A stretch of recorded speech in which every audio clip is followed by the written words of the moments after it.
Hello, my name is Barbara Bellioni, Continuing Education Coordinator for CME Online. Welcome to tonight's webinar, FASMA Fall Continuing Medical Education Program.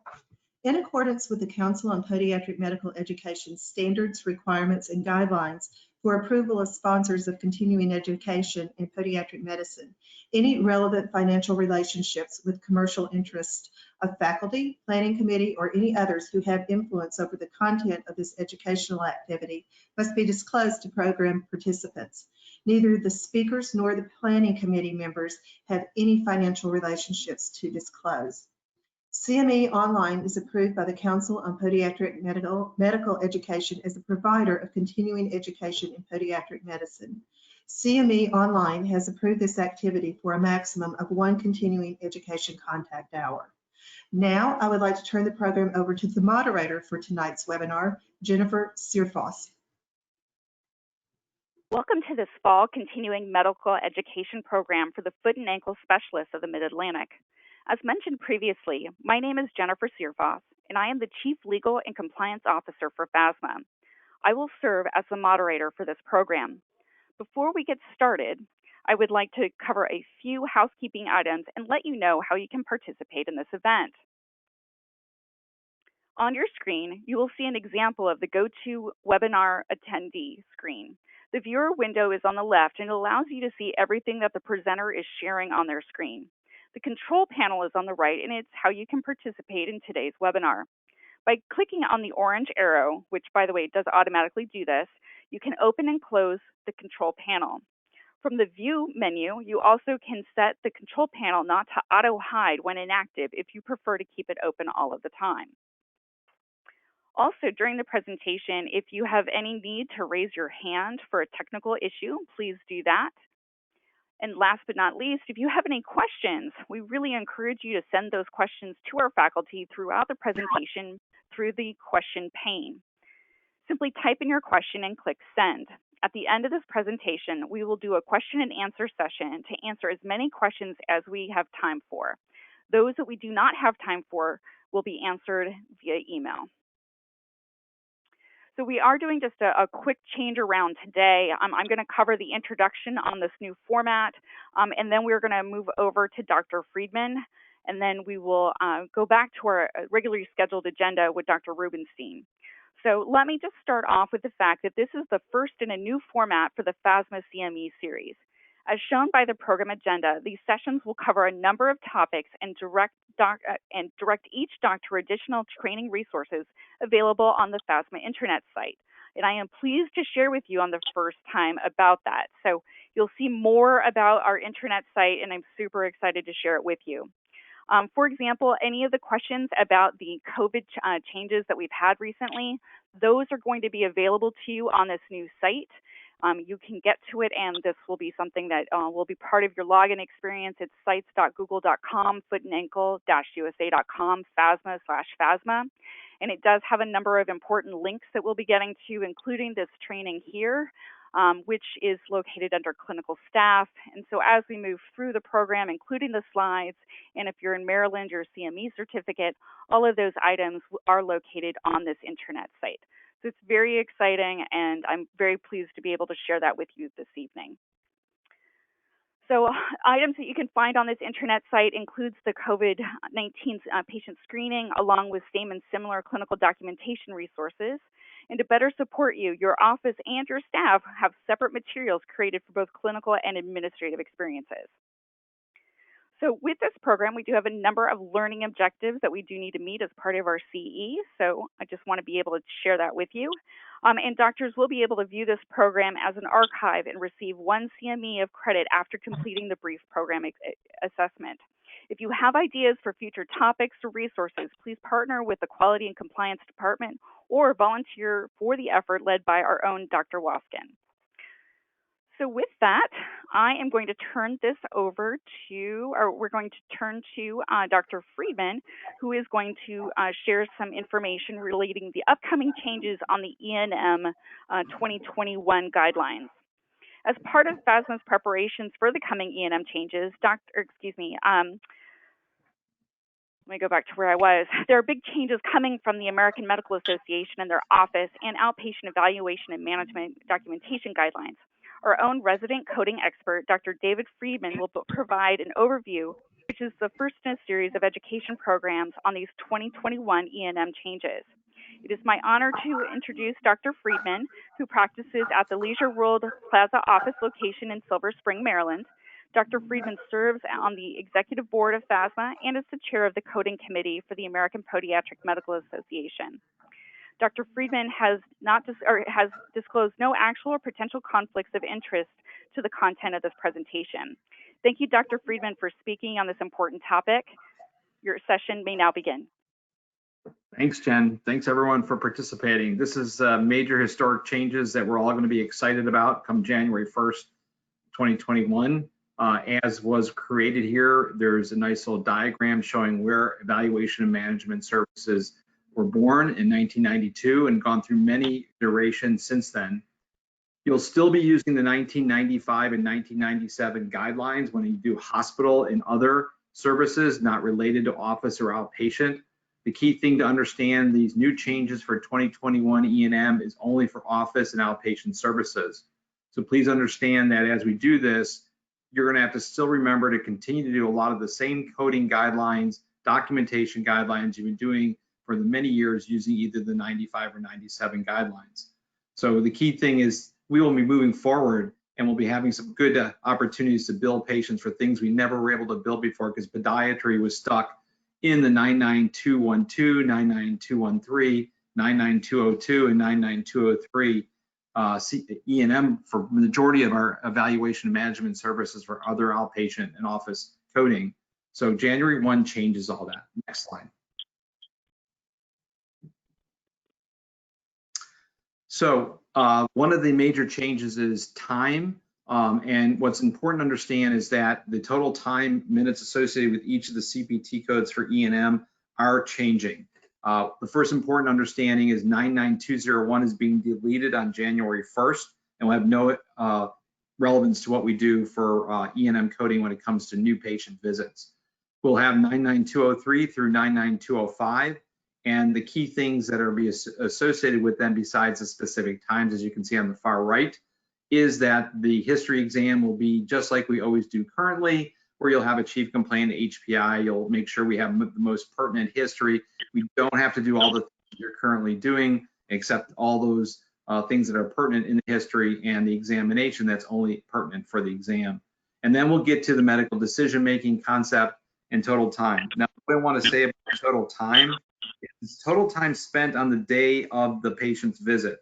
So a lot of the total time concept today is related only to the time you're in front of the patient and that date at the counter. The nice thing about total time in 2021 is that it's everything you've done for the patient, either prior to seeing the patient, during the patient visit, and after the patient. So what does that mean? So you're preparing to see the patient that day, and now you're reviewing maybe an MRI that you did for the patient or some blood work that you ordered. That gets to be added to your total time that would be accumulated for you during that day for that time component. Another part of time may be that you're reviewing a history that you obtained from the patient's primary care physician or endocrinologist or infectious disease specialist or vascular surgeon that day that's relevant to what we're doing to treat that patient. Then, of course, the time associated with you doing your exam, your evaluations, your E&M, just with the patient.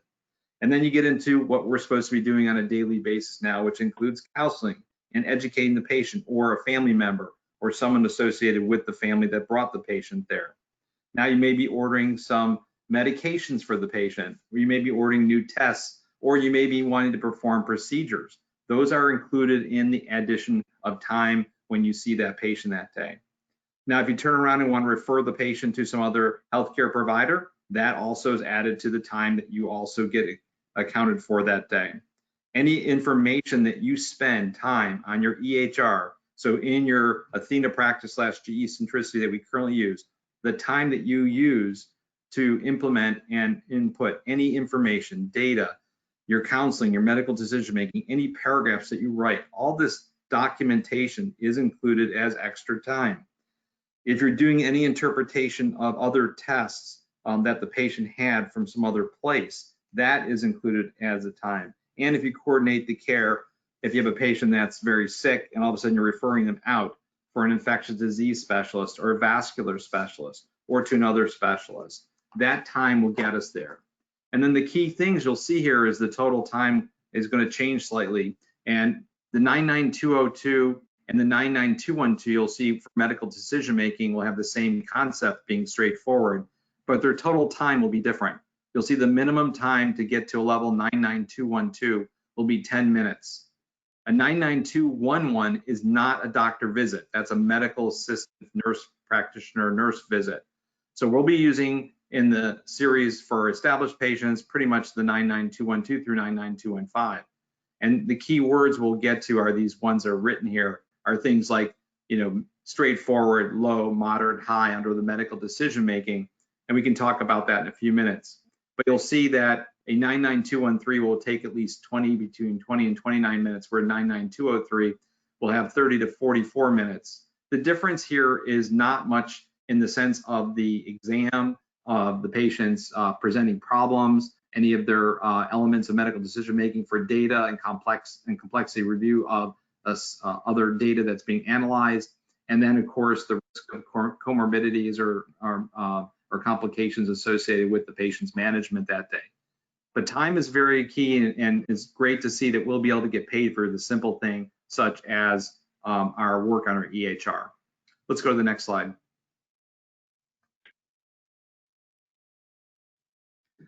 This is kind of busy, but it takes into account the part of the AMA's grid for medical decision making. What's not on here, and again, this will be covered in other webinars, and we'll be doing small webinars to help go over these different components of deciding how to get to the level, but the complexity and data review is not part of this. We're going to address pretty much the straightforward, the low, the moderate, and the high medical decision making levels and things that we typically have as a podiatrist.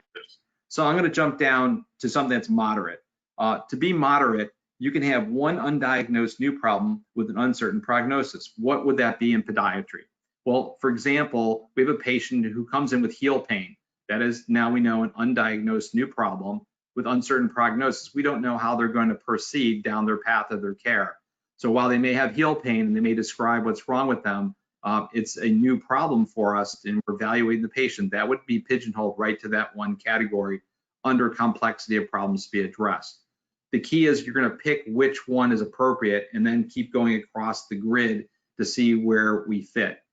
In order to make the code fit, you have to have two of the three areas. So we're only showing, again, two of the three areas. So in here, you'll see that under the moderate risk of morbidity, and we're talking about morbidity as it's related to some type of patient's disease or condition, if we can help improve their care by giving them prescription drug management, so providing them a drug prescription that day, that elevates them into that moderate risk. But the key thing with the new E&M is that you're going to have to say that this patient has moderate risk. So when you're doing your counseling and you're discussing the problem with the patient and then the treatments that you're going to provide them, there's going to be the wording that there is a moderate risk of morbidity for the treatment today. And then you're going to go on to discuss all the different components of that treatment, which not only may include prescription drug management, but any of the other things that you may do for a heel pain patient. Just like I'm showing the patient how to do stretching exercises, and a stretching exercise sheet was provided to them, and I reviewed these 2 to 3 different exercises with the patient. The patient may also be provided with recommendations for ice or heat, or they may be provided an over-the-counter insert, or they may be casted for orthotics or scanned for orthotics, or other things that you were doing in the course of the treatment of the day. But the key with your paragraph is that there's going to be the starting out with the words moderate risk of morbidity from the treatment today includes the following. And those are the key words. So if you look at above, you'll see something that has a low risk. So you would start out with your treatment plan as there's low risk of morbidity from treatment today.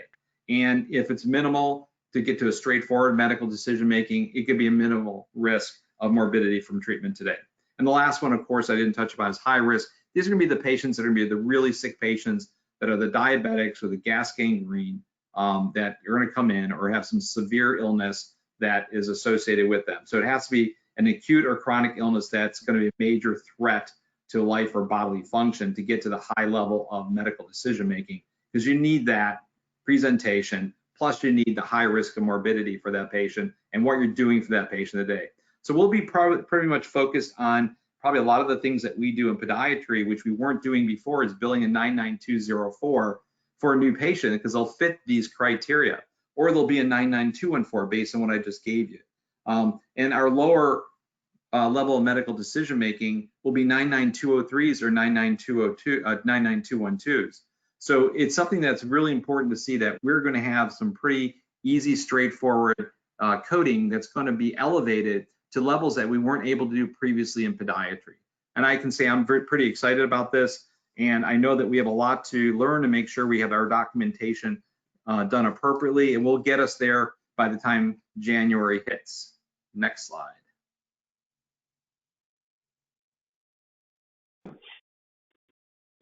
So the last thing here is, the question is, if it's been published and adopted by Medicare, will also this be in effect for private payers?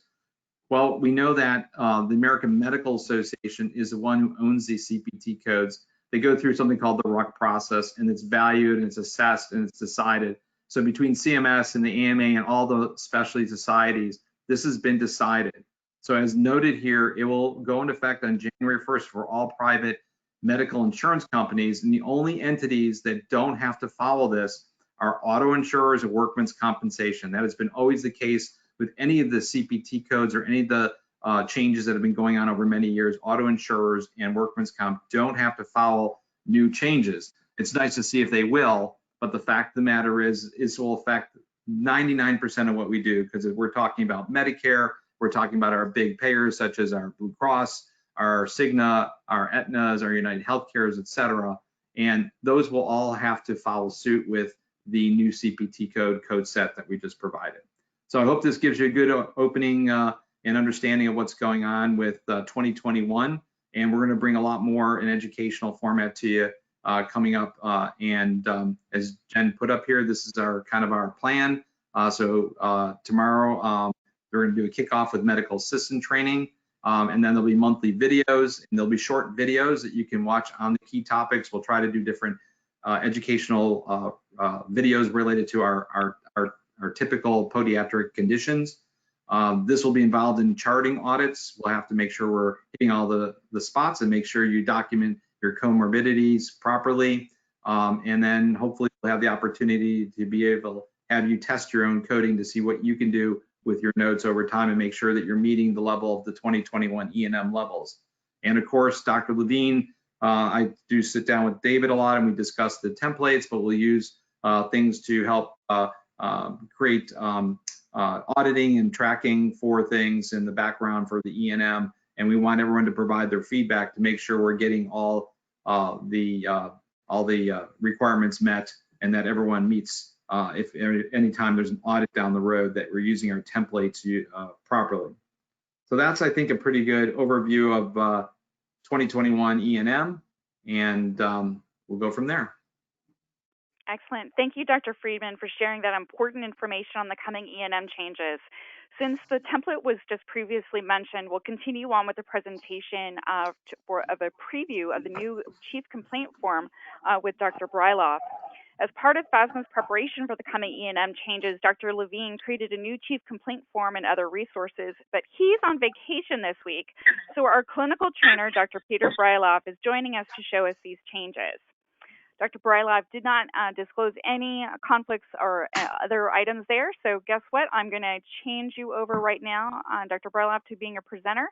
And you should have control now. So please take it away. Well, hello there. And in this episode, for those of you who are familiar with my videos, we are going to go over the new Chief Complaint Form that is going to be rolling out to everyone in FASMA. And it's going to be rolled out along with some other changes.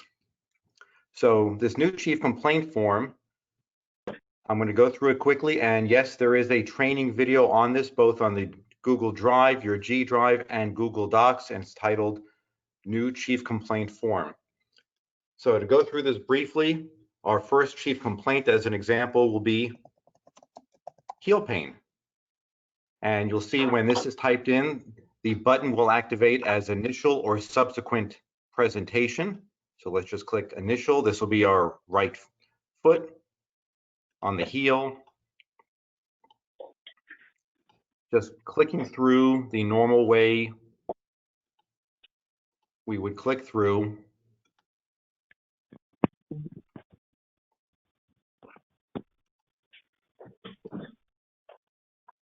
Any additional HPI will be filled in by the MA.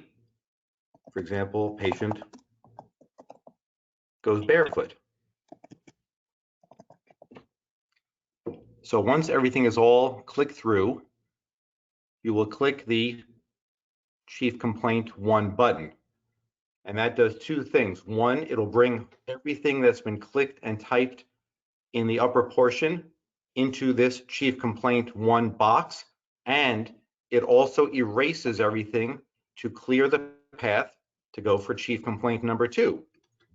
So say you have an ingrown nail, and this is on our left foot, on a toe, and it's been there a couple of days with a sudden onset.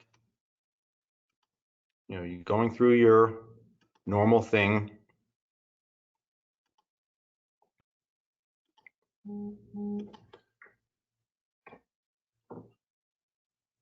And click. So you would go through this each time for each of up to 4 chief complaints. Now, the bottom 4 boxes are for C-scription. So those of us who do C-scription, and for those of us who will be doing C-scription, the first box will be HPI additional colon. The second box will be second HPI colon, third HPI colon, fourth HPI colon. So each chief complaint will have its own HPI and LDOCAT and your additional information. So this part filled out by the MA, this part is you. And this is a very simple, straightforward, and it'll be very easy to break up each different chief complaint and HPI per problem. And I think the MAs will find it to be a much better workflow by doing it this way than by trying to click through different tabs. So it's important to remember that after everything is clicked through and typed in, then the click for that complaint is performed, and then you can move on to the next chief complaint. And as I mentioned, there is a training video for this. And I'll be able to help anyone out once this is rolled out with more information. And we'll be also doing a whole new form. And I know that Jen will be getting into more of that. So this is pretty straightforward, and I hope everyone enjoys this. And just one thing I wanted to add, that each time you click on the chief complaint, I forgot to do it on the second one, you have to click on whether it's initial or subsequent. I forgot to do that on the second chief complaint. So every time you type in here, this box will activate, so make sure that that gets clicked in as well. And if, of course, there's been an injury in the past, you want to click on that. And if this was associated with covered foot care, you want to also click on that as well. And on that note, I will turn this back to Jen. Excellent. And then Dr. Bryloff, you'll need to just right click on me and turn me back into a presenter. That's the joy of all of this. But see, we get to see your family while we're doing this. This is fantastic. That's my son with short haircut, with short hair. Oh, short hair. Well, we appreciate that. Thank you so much. Did I click? You properly? did. You got it all set up here. This is perfect. All right. So just briefly, I want to do a quick sort of test here for all of the folks, making sure that you know where to type in some questions. I do know that we've had that. It looks like it's working out here for a number of questions that are coming in. But I also want to do a sound check. Dr. Rubenstein, have you been able to join yet? If you can hear me, I've joined. Yay! I love it when technology works. Excellent. All right, so I am going to move over into your first slide here. So let me give a brief introduction so that we can get you started, and we'll move forward with this wonderful technology. So it is my pleasure to introduce Dr. Seth Rubenstein. Dr. Rubenstein practices at the FASMA Reston, Virginia location. He currently serves as the president of the American Podiatric Medical Association. And Dr. Rubenstein has disclosed that he has no actual or potential conflicts of interest to the content of this presentation. Thank you, Dr. Rubenstein, for joining us and suffering through some technological problems, but please begin your program. Okay, thank you, Jen. And technology is a wonderful thing. There's always a workaround. We're going to go to the first slide. I have 3 slides in total. This first slide is kind of busy, and it deals mostly with legislation, regulations, and the like. And I'm going to give a sort of a background to the regulatory aspect of what we want to accomplish today, and then we'll get to our action plan. So we're going to start actually with Medicare's definition of physician, which goes under the Social Security Act, Section 1861R. If you've done any lobbying in the past, you're probably familiar with that. 1861R defines who is a physician according to Medicare. It has several subsections, the first being MD-DO and the third being DPM. I mention this because in addition to MD, DO, and DPM, there's also dentists, optometrists, chiropractors, but not nurse practitioners or physician assistants. And this is an important point because as we're going to learn later, who is a physician. The person who is a physician has to be the person signing, and that is the crux of what we'll talk about a little bit later. So according to statutes 1861R, nurse practitioners and physicians are not included as physicians. We're going to go next to the next statute, which is 1861S. 1861S happens to deal with medical and other services provided by physicians. And within 1861S, there's a subsection 12. And under subsection 12, that's where we get to the therapeutic shoes. And specifically, the references another federal statute. This gets dizzying to listen to, Section 4072 of the Omnibus Budget Reconciliation Act. That deals with provisions that spell out the guidelines that you're all familiar with about how to meet the requirements for dispensing therapeutic shoes. And you probably know about what the covered services or covered definitions are or diagnosis are, but this has to be done currently by the physician managing the patient's diabetic condition. And by definition, that means an MD or DO. The podiatrist is not managing the patient's diabetic condition. So the MD or DO has to document that the individual has one of 6 qualifying conditions. And again, you should be familiar with it: peripheral neuropathy with evidence of callus formation, a history of pre-ulcerative calluses, a history of previous ulceration, a foot deformity, previous amputation, or poor circulation. The MD or DO who is treating the diabetes must certify that the patient needs the therapeutic shoes as part of a comprehensive plan of care related to the patient's diabetic condition. Now, this statute further states that the type of shoe be prescribed by a podiatrist or other qualified physician. And finally, it states that the therapeutic shoes have to be fitted and furnished by a supplier defined as a podiatrist or other qualified individual, such as a podorthist, an orthotist, or even a physician. So who is not the certifying physician? I'm sorry, the certifying physician could also be the supplier if no one else is around to do it. So to review, we've mentioned a lot of stuff here.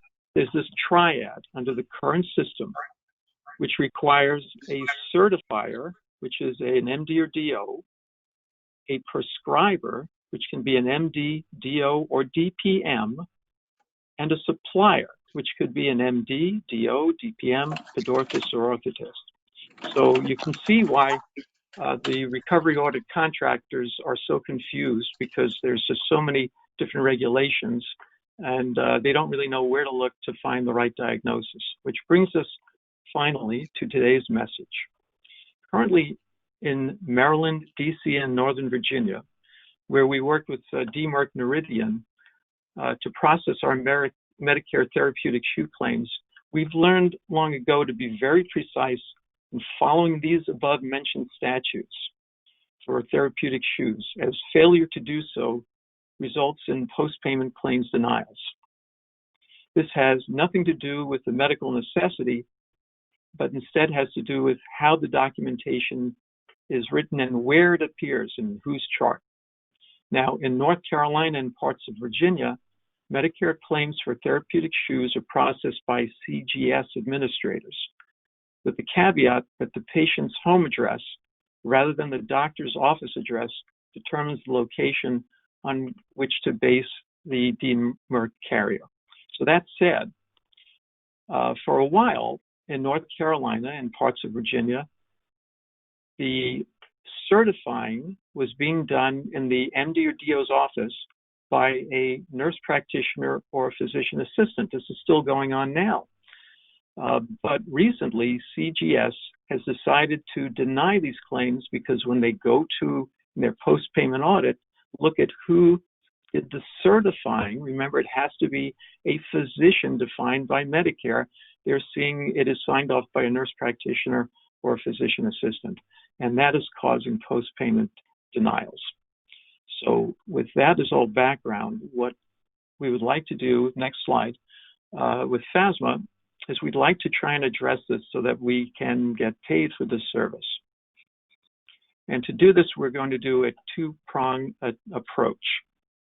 First, we're going to advocate with CMS to use their emergency power during COVID to permit nurse practitioners and physician assistants to serve as certifying providers for the purpose of diabetic shoe coverage. The second thing we're going to do is try to lobby Congress directly to ask our representatives to co-sign the Promoting Access to Diabetic Shoe Act. This is H.R. 808, and the companion bill is in the Senate S237. The bills will amend the Social Security Act, Section 1861S, which we've mentioned, subparagraph 12, or Section 12, subparagraph A and B. Now that, as you may recall, pertains to the term physician. And what we're going to do is ask them to add, after the word physician, we're going to add PA and or physician assistant and nurse practitioners to allow them to be both the certifying provider as well as a supplier. That'll be the change in the act that's coming out. So what we're going to do is give you the opportunity to send a letter to your congressman and senator, and I'm going to let Jen carry it from here to explain where to find that, because it's on our Google Drive right now, and we're going to have a sort of a copy and paste, easy to do method for you to do it, so you don't have to go look up who your congressman and senator is. Yes. Jen, did I cover everything and you're ready to go from there? You did, yeah, you did. And so on the internet site, on the clinical training page, along with the slides and the Maryland CME certificate, there actually is a template correspondence, which if you go on the Google Drive and search diabetic shoe or the Promoting Access to Diabetic Shoes Act, you'll open a Google document that you're able to use. And due to wonderful technology and the fact everybody's out to make money, I couldn't figure out a way to do this without having to pay a beaucoup de bucks. So if you direct your browser to congress.org, this will actually be a nice little free solution. I am going to use our Charlottesville office just as an example, but please use your home address because that does matter. And so I'm going to enter in here Quail Run, and then we'll compose the message. The message is going to be to the two senators. So remember, each state has 2 federal senators, and then to the 1 member of the House. We don't need to contact the White House for this, and we're not contacting our state officials. Then it's a compose the message, and I've included in the document the subject line, which is an Act HR 808 S3 or 327. So that's a typo, and I'll go fix that. Promoting Access to Diabetic Shoes Act, and then there's a message body that you're able to cut and paste in there. So hopefully a little bit easier than trying to come up with something yourself, but also not quite as slick as I would like, but hopefully we will have that in the future. So any other final comments, Dr. Rubenstein, that you would like to share? No, I think I'm just going to sit tight and wait for questions if there are any. Oh, well, fantastic. And I know we've got some questions coming in. Excellent. So I do want to just do a quick sound check. Dr. Schwartz, have you been able to join? I think so. Can you hear me? Yes, I love it. Woohoo! Excellent. Well, then let me give you just a brief introduction here, and then I will turn the slides over to you. How's that? Okay. All right. So thank you, Dr. Bryloff, for that informative information about our advocacy efforts. And so now we're going to turn over to current events and ongoing fights that we have specifically with COVID-19. Dr. Erica Schwartz joins us to provide a literature overview. She practices at our Chevy Chase, Maryland and K Street, Washington, D.C. offices. Dr. Schwartz is a scientific conference chair and a past president of the American Association for Women Podiatrists. Dr. Schwartz has disclosed no actual or potential conflicts of interest to the content of this presentation.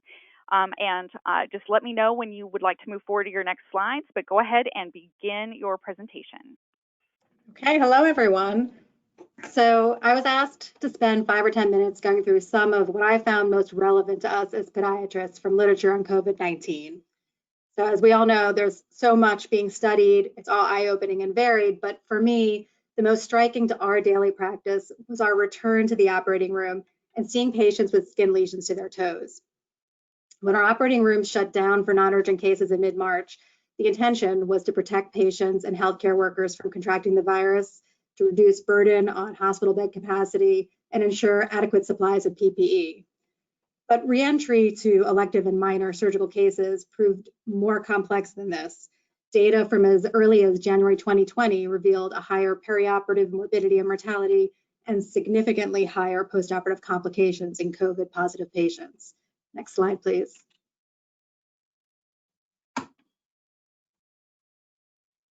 So the evidence is clear that people infected with this virus can be asymptomatic. A population screen study in Iceland showed that 43% of patients testing positive for severe acute respiratory syndrome coronavirus 2 were asymptomatic.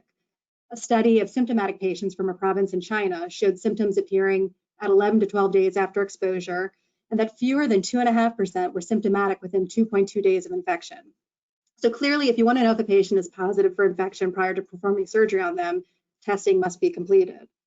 Surgical patients should be assumed potential carriers throughout their hospital stay, even if they pass pre-assessment triage and have no history of known exposure or travel. Detection should be completed by polymerase chain reaction, or PCR, to identify viral RNA. Sadly, issues with the accuracy of different tests are a major concern, and literature on this from data over the past 6 months could be its own separate talk. Next slide. So of course, the reason this testing is so critical for our potential surgical patients is the high rate of mortality and complications in COVID-19 positive patients undergoing procedures. The COVID Surge Collaborative Report was published in The Lancet in May and involved 30-day outcomes of 1,128 adults who were COVID positive and had undergone a broad range of surgeries. This was an international cohort, including 235 hospitals in 24 countries. So in this group, the overall postoperative mortality rate was 23.8%. Pulmonary complications were responsible for more than half of these complications and accounted for 82.6% of the deaths. There was a 16.3% mortality rate in minor surgeries such as appendectomies and hernia repairs, and 18.9% mortality rate in elective surgery, which is what most of us do. Study limitation was that there was no control group here, so there was a risk of bias, as patients with uneventful surgical and postoperative course were not as likely to be tested. But comparing these numbers to the normal expectation of less than 1% mortality rate in minor and elective surgery leads to the conclusion that an exponentially higher rate of death occurred in the COVID-positive patients. It was also notable that these mortality rates are greater than those reported pre-pandemic in even the highest risk patients. Next slide.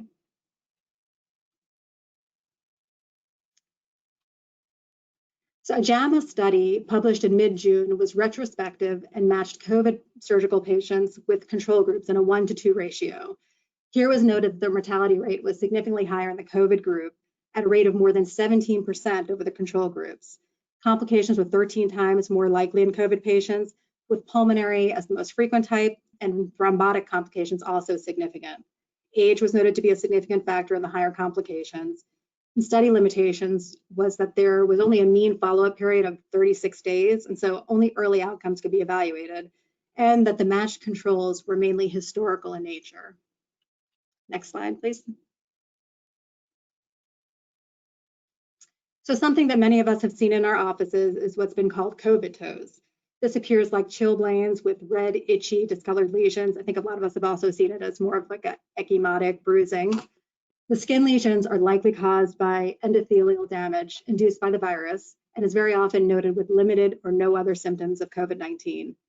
COVID toes seem to be a symptom of mild disease course, and interestingly, many patients with COVID toes are PCR negative when tested. Next slide, please. So 2 notable studies came out of Spain and France. In Spain, the virus that caused COVID-19 was present in the skin biopsies of the children with symptoms of COVID toes, despite negative respiratory PCR test results.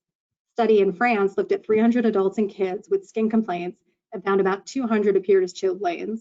121 of them were tested with PCR and 7 were positive for COVID-19, while 75 of them were tested for antibodies and 5 showed positive results. So investigators in these studies cannot speculate on an exact relationship between COVID toes and the virus, or if a person with the toe lesions is infectious or will develop immunity. But despite not knowing when the infection actually occurred and the fact that most patients presenting with COVID toes are negative upon respiratory testing, the recommendation is still to test. Identifying anyone who still may be shedding virus is the priority. Next slide. These are my references. I thank you for your attention. Thank you very much, Dr. Schwartz, for this incredibly important information that's going on with COVID. And obviously, for everyone that's listening, we appreciate the fact that this is a dynamic area and we're learning every day about new aspects of COVID-19. So in these last few minutes that I have, which I believe we actually do have time for questions. This is so exciting. I have 13 minutes.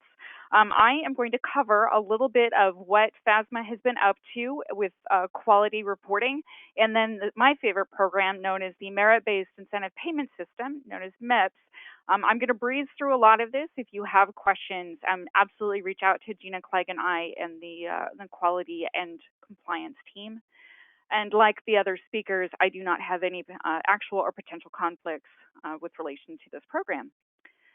So for those of you who have no idea what I'm talking about, there is a wonderful part of Medicare, and I say wonderful with a tongue-in-cheek aspect to it, but it's called the Merit-Based Incentive Payment System. And this was the main way that Congress wanted to provide a market basket update to all physicians in the Medicare program, moving away from what we used to call that DOC update, the sustainable growth rate, and moving now into a merit-based update that would happen year over year.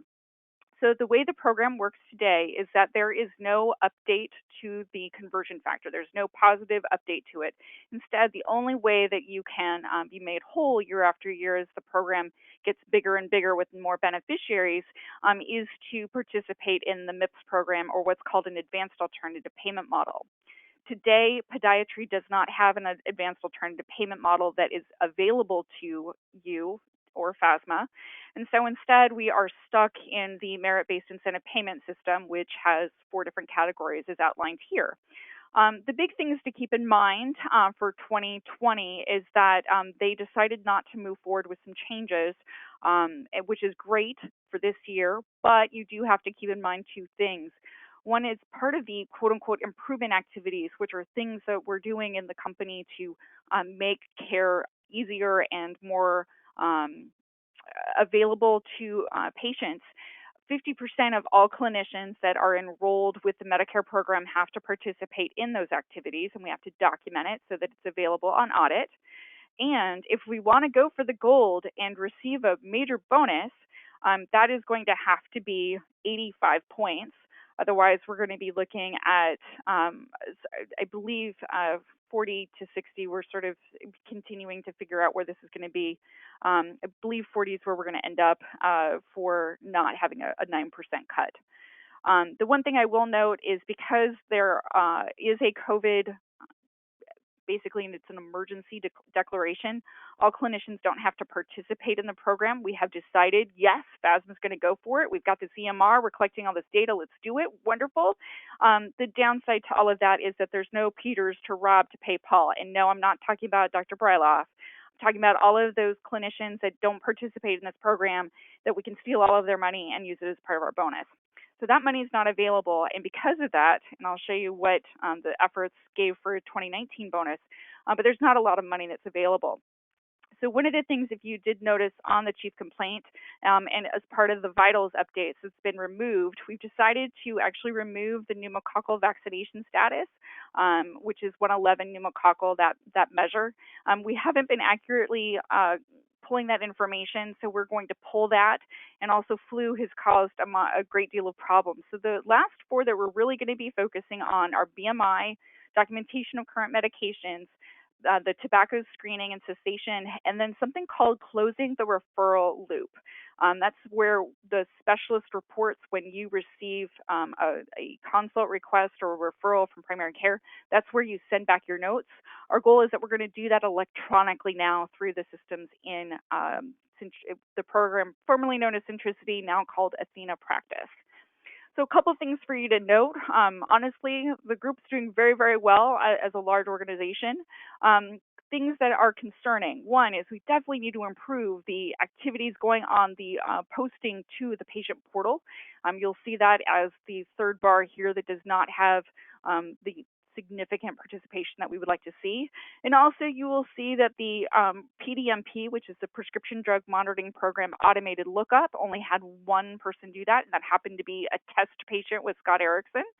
And then the referral loop, those two happen to be my two that have been tested. So stay tuned for more pilots coming to each division. We'll be doing education and outreach.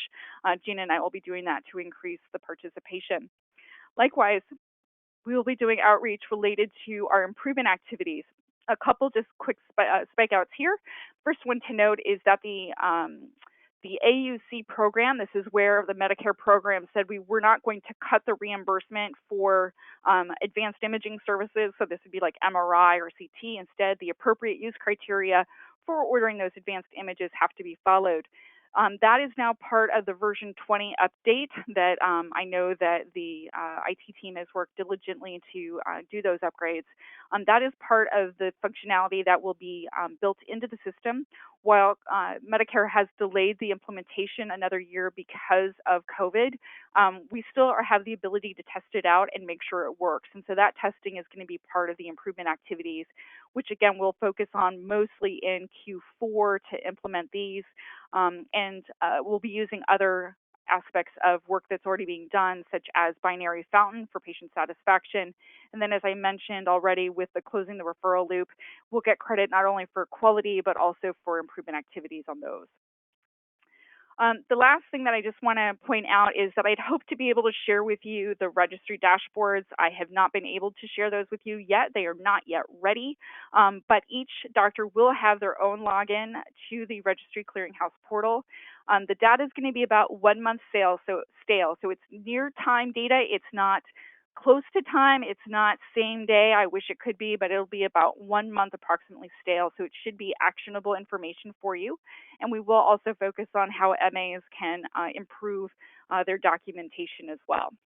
The last thing just to note, again, if you have any questions, Gina Clegg and I are available for training and development of resources, and all of those items will be available on the training portal, which I previously shared. So the last good news I'm going to give before we open it up for questions, and we have 5 minutes left for those, is that I wanted to share your good news that you all are exceptional performers. You did great in 2019 for your MIPS reporting, and you received 84.73 points. Ah, the crowd goes wild. But your problem is that since there were no Peters to rob to pay Paul, because of COVID and the number of clinicians that opted out of having the penalty applied to them, your whopping wonderful exploits and sharing of data with the government resulted in a 0.75% update on your 2021 traditional Medicare receipts, which, yes, means that you made less than a 1% bonus. So when we talk about MIPS, know that once upon a time I would have said, yes, we're going to go for the gold and we're going to really push things. But I've now somewhat deflated my balloon because doing a lot of work for less than a 1% bonus is not as exciting to me as it used to be. So with that, I hope that you've enjoyed this presentation and all of the different speakers. While I catch my breath, Barbara, can you please come on the line and remind folks how they can ask questions in the box found on the GoToMeeting viewer? Absolutely. Thank you. Yes, if you have a question for any of the speakers, you can type your question into the question box and they will be able to answer it as long as we have time to answer. Fantastic. And I do see a couple of questions coming in, and I do see some great questions actually from Dr. Trudeau. So I'll go ahead and just start there. And I believe that this will be a question for Dr. Friedman. He asked, what if I'm really slow at doing stuff? Do I still get the credit for the time, or are there limits? For example, should I only take X amount of minutes to review a medical record or outside labs? Great question. And the answer is you have to take the time that's necessary to perform the task. So don't feel that you have to be rushed. But on the flip side, we have patients that we see. We have a volume of patients that are being seen on a regular basis. You only have so much time to do some of these things, but you do get credit for that time. So if you do look at some blood work or you do look at an MRI or whatever, you will get credit as long as it's on that day that you saw the patient and it's on that day that you did the review. So that's up to you with how much time, but certainly why not spend the time if you're going to be billing based on the time that was provided as the diagram showed. Sorry, lost my train of thought. Thank you, Dr. Friedman. The next question is for Dr. Bryloff. And Dr. Sappho asked, under the new chief complaint, there are no other areas, such as the nature of aggravated or improved by prior treatment. I believe she's asking where should that information go related to the chief complaint? Well, actually, there was some stuff on the side about the prior treatment in the click-off boxes, and any additional information can also be put in by the MA in the dialog box, but there was previous treatments mentioned. If we're missing an aggravated by, then we will also touch base with Dr. Levine to see if we need to add that in. I agree. I think that if there's all of these different templates and improvements are open for feedback and opportunity. For example, I know that some of the templates that Dr. Levine wasn't as familiar with, he realized that the COVID screening in vitals could be implemented in there, and so he went back and did some of that. So please share that feedback and we'll be able to implement it. I believe the next question, and it's our last question unless any others come in, is actually for Dr. Rubenstein. And the question is from Dr. Contento. I wonder if adding the nurse practitioners and PAs to a supplier list might entice hospital systems to cheaply develop a DM shoe program in which a health system can funnel all diabetics into. Can you, Jen, can you read that the first sentence back? Sure. So he wonders if adding nurse practitioners and PAs to a supplier list might entice hospital systems to develop a DM shoe program. I don't see why not. I think that having them be accessible at all three of these different levels would only increase the flexibility of the system, put it that way. So the current bill that we're trying to do, as we mentioned, is going to, if it passes, will allow a nurse practitioner or a PA to be both a certifier, or to certify that the product meets the criteria, and will also allow them to supply. So if that happens, they will be suppliers or recognized as suppliers if the Promoting Access to Diabetic Shoes Act passes this year as part of the SARS-CoV-2 response package. Excellent. Thank you for that response. So we are right now at time, and I see no other questions coming in. One last one right at the moment. So this question, actually, we'll go ahead and respond to those via email. So thank you for those questions, but we'll follow up on email. So I hope that you've enjoyed this presentation. Thank you for joining me and our faculty for this FASMA CME program.